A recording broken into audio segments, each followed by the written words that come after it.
Everyone online was stunned when Islam Makhachev jumped onto social media and immediately sent out a heartfelt message after seeing Petr Yan pull off an unexpected victory over Merab. What really caught attention was how strongly he praised Merab, even though the bantamweight star had just suffered a crushing defeat. Islam, now sitting proudly as the newly crowned welterweight champion, made it clear that he had huge respect for the Georgian fighter and viewed him as one of the biggest forces in the sport. To him, Merab wasn't just another contender, he was someone whose work ethic and consistency had pushed him into the same conversations as Islam when people debated the best pound-for-pound athletes in the world. At the same time, Islam didn't ignore the man who shocked everyone by reclaiming gold. He offered a proud salute to Petr Yan, acknowledging how big the moment was for him. This win had dragged Yan back to the top of the bantamweight division after years of setbacks, including the strange disqualification that had ended this first championship reign. Islam's reaction made it clear that he felt Yan's journey back to the belt was more than deserved. The two fighters shared regional roots, and Islam seemed genuinely happy to see a fellow countryman rise to the top once again. Tell me what that fight was like for you. Your jab was working, your patience was key, you were fast, you were able to stuff so many of those takedowns. Overall, what lent itself to the most success in your opinion? The entire length of the fight, I was cold-blooded, cold-headed, and warm-hearted. I love that approach to it. In terms of your weapons, what felt best in there? What felt most effective? You know, everything worked. The jab worked, the takedown worked, didn't let him take me down. I mean, everything kind of worked out. The preparation really worked. What were your thoughts as you got into the championship rounds against a guy who is known to never really tire? You know, the last thoughts I had in those last rounds was me hearing my cornerman saying, you have to leave your entire self in these rounds, because I knew that if I wasn't going to do it right now, I was going to be blaming myself for not working all the way.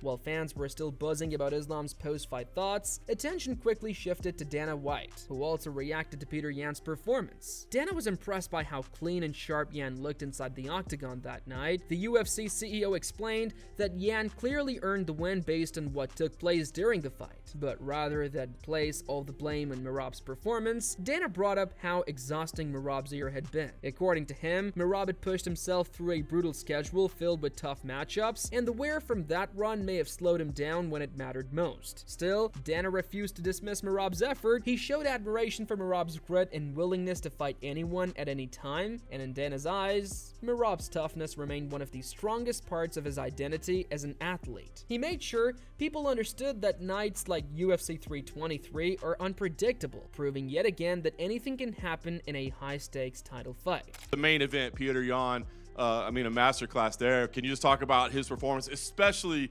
given how one-sided that fight was the first two times that those guys competed? Yeah, it's incredible. You know, we were looking for a fight, and we were in Jersey, and Merab was the main event of that fight, and we ended up signing him. And Matt Serra literally told me that night, this guy is going to be your world champion, and he's a special fighter, I'm telling you. And Matt Serra was absolutely right. One of the toughest fighters that I've ever come across. And let's just say, Merab and I didn't get off on the right foot early on. I have nothing but respect for him and everything that he's accomplished.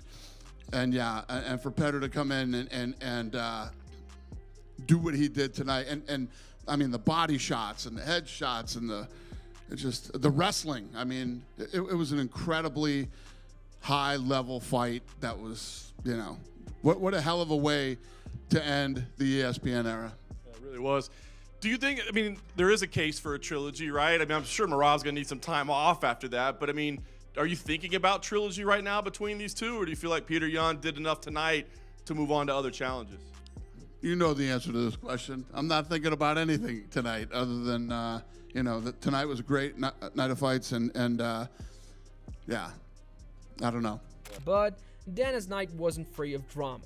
After dealing with questions about Yan and Merab, he found himself pulled into a separate issue involving Tom Aspinall. The heavyweight champion wasn't happy about something Dana had previously said, and he brought those concerns to his own audience through a video on his YouTube channel. Tom believed Dana had made comments about his eye injury that didn't sit well with him. When reporters asked Dana about the situation after UFC 323, he seemed confused about what Tom was upset about. Dana tried to explain that he didn't remember even every detail of what he had said earlier earlier, but he did recall mentioning that he thought Tom's eyesight would be okay. Dana White is there, and his demeanor initially seemed to be one of someone who was upset, annoyed. And then he said the line that has been dissected. Tom didn't want to continue in the fight. So when you heard his comments, how did you react? Slightly disappointing because he was already giving updates on my health and he had no idea what had gone on. So disappointing, mate. Disappointing. If he would have come up and said, poked in the eye, illegal, couldn't see, couldn't continue, serious injury, etc., people would have laid off. They would have taken cues from him. It definitely didn't help the cause. Have you spoken to him since? No. Is that disappointing? I've spoken to the UFC since, but I've not spoken to... me and Dana don't really speak like that anyway, so... You're the heavyweight champion of the world. You're a huge star. You've taken fights on short notice. You've been backup fighter. You stayed on the sidelines for etc. It surprises me that you have no kind of relationship with him. I don't really know what to say. That's the way it is. Has he sent you a text or DM in the aftermath? No, nothing like that. Nothing like that. He actually he started giving updates that there was nothing wrong with my eye when that isn't the case. So right. No, I've done a lot for the UFC. So yeah, disappointing. Dana tried to clear the air by saying that his comments weren't meant to downplay Tom's condition or suggest he wasn't actually hurt. He insisted that he never intended anything negative toward the heavyweight champ. Instead, he said he was simply sharing the information he had at the time. He pointed out that the UFC had people constantly checking in on Tom, monitoring his health and making sure he had everything he needed. Dana even emphasized that he wasn't speaking as a medical professional. He was only repeating what he had been told by others who were following Tom's recovery. According to Dana, the misunderstanding probably happened because Tom didn't see the full context of his comment. Dana stood firm in saying that he never meant to make Tom feel dismissed or unsupported. Tom Aspinall did interviews recently saying that his eye is not better. He was a little bit disappointed with some comments you made. Have you spoke to Tom? Do you know anything about that, and what's your reaction to what he said? I have not. Yeah, I mean, I get it. I don't remember exactly what I said. What did I say? That is just said you think that I think his eyes are okay. Yeah. Since no more pay-per-view, David with MMA Myanmar. Hold on, sir. I'm still talking to this guy. Sorry, my bad. Here's the thing. So obviously, and I know Tom said, I haven't even talked to him and all that stuff, but we have people all over him right now, checking up on him, making sure he's good. Does he need any help or, any specialists? Yeah, I'm no doctor. I'm just saying what I've heard. And that was in no way, it wasn't said in a way that they're like, oh, what do you think? I said, I think he's fine. Or it wasn't like that. I said, I think Tom's eyes are good. He's going to take some time, heal, come back to, that's all I said. I wasn't saying anything negative toward him. And I think the things can be taken out of context, or he didn't see what I said, because I don't even remember what the fuck I said. But never once did I say anything negative about him or, in a derogatory way. I'm sure he's upset and fired up, and, he'll get better and get him back in there. Once that topic settled, reporters shifted to another hot conversation surrounding UFC matchmaking. Fans had been voicing frustration about certain fight bookings, and they were curious about Dana's thought process, especially after UFC 323. One of the controversies came from the matchup between Paddy Pimblett and Justin Gaethje, which many believe didn't make sense based on rankings and experience levels. Another big complaint centered around the rematch between Alexander Volkanovski and Diego Lopez, scheduled for UFC 325. People were confused as to why that particular rematch was happening so soon, and they wanted Dana to explain. Dana didn't get deep into strategy. Instead, he kept things blunt and straightforward. He said the matchups unfolded the way they did because of the decisions made in the war room, where UFC executives and matchmakers finalized fight cards. Even though the fans weren't thrilled, Dana didn't seem bothered by the criticism. He made it clear that these decisions aren't random, and there is always a plan behind them, even if the outside world doesn't see it.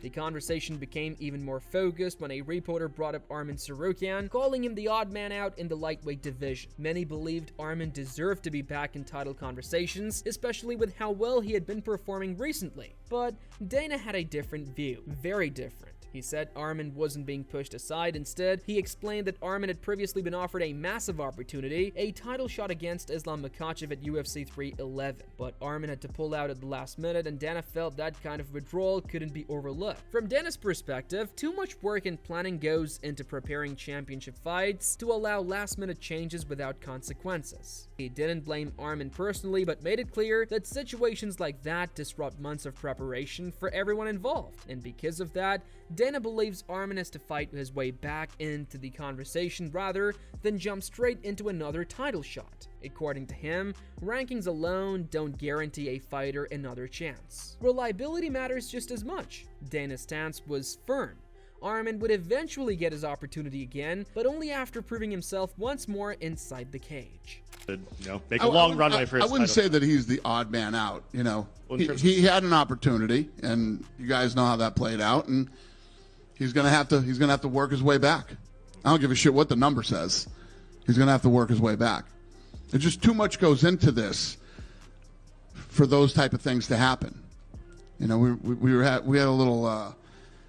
We were talking back in my room tonight, and we were talking about all the crazy shit that's happened over the last 20-something years. But you can't do that. You can't get the opportunity, and then you can't end that way. So he's got to work his way back.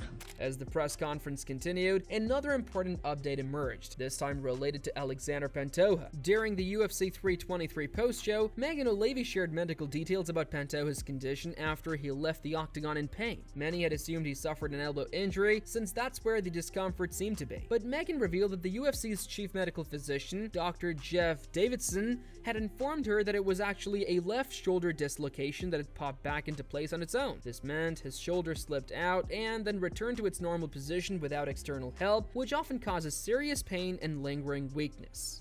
Do you have a medical update yet on Pantoja? Do we know what his status is? Yeah, they popped his shoulder back in. I thought it was the elbow. I did too. No, it was not the elbow. Shoulder? It was his shoulder. And they popped it back in backstage. Now they got to do, MRIs and check out the ligaments and see how it is. So we don't have a time frame on how long he'll be out. Even though Pantoja had a rough night, he was able to walk out with his family while wearing a sling. According to the update, he was resting comfortably and not in immediate danger, though recovery time would depend on what the upcoming scans reveal. This sparked a moment of confusion in the broadcast when Rogan questioned whether Megan meant the shoulder or the elbow. Megan stood by the information she had been given, explaining that she wasn't guessing, she was relaying the exact wording given by the chief physician. Later on social media, she confirmed once again that the injury was indeed the shoulder, not the elbow, and that the team had triple-checked the details to avoid any misunderstanding. Former flyweight champion Alexandre Pantoja just dropped a video after a devastating first-round hand injury following his loss to Joshua Van at UFC 323.